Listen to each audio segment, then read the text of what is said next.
Welcome back to The Advocates. In this special episode, we investigate the life and death decisions domestic violence victims face. Some choose between saving themselves and abandoning their pet because they have nowhere to go with their dog or cat.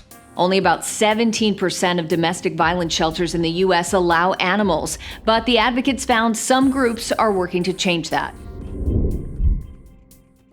Fleeing danger and leaving your dog or cat behind may seem unfathomable. But some domestic violence victims face that unimaginable situation because few shelters allow pets.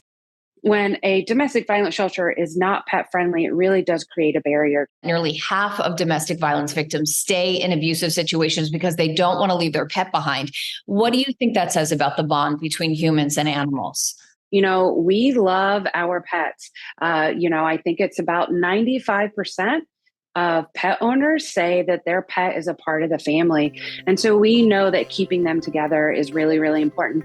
And in some abusive situations, human and animals' lives are at risk. We know that the safety of a pet is directly linked to the safety of a survivor. We see that in domestically violent homes, that in various surveys, up to 90% of survivors have reported that their pets are harmed, threatened, or even killed by abusers. But now there's a push to make sure people and their pets who were once victims become survivors. Our mission is to connect survivors of domestic violence to resources that they may need for themselves and for their pets when they're seeking safety. The Animal Welfare Institute runs a Safe Havens for Pets program. That is a national directory of pet safe services and shelters for domestic violence survivors who may be needing assistance with their pets while they seek safety. We also recently just started our Safe Havens for Pets grant project and gave out our first 2 grants this year. And in that, we are trying to promote the development of some of these resources in underserved areas. And more groups are trying to help. Women's Advocates and the Bond Between have partnered to create a pet foster program. Women's Advocates foster program largely relies on short-term fosters to pick up an animal as soon as their owner moves into shelter. Animals stay with fosters up to 90 days and are reunited with their families. Red Rover also provides lifelines for survivors like Sherry. So I started dating this guy and he trapped me in my room and I was stuck.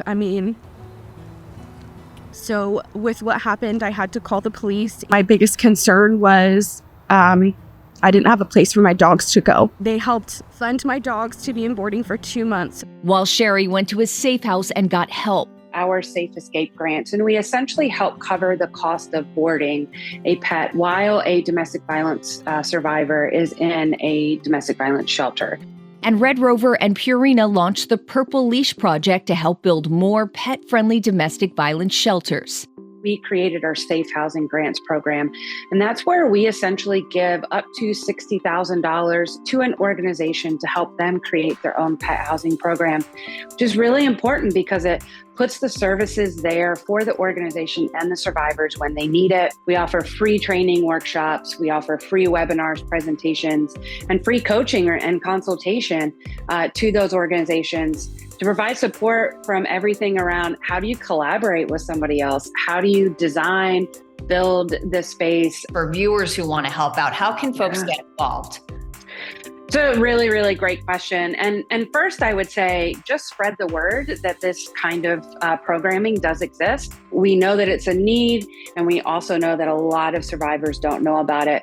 So help spread the word, help normalize the conversation around domestic violence and around experiencing domestic violence with pets. For help escaping an abusive relationship with your pet and for information about pet-friendly shelters, go to redrover.org, safehavensforpets.org, and wadvocates.org. Red Rover is working with other groups with the goal of making 25% of domestic violence shelters pet-friendly by 2025.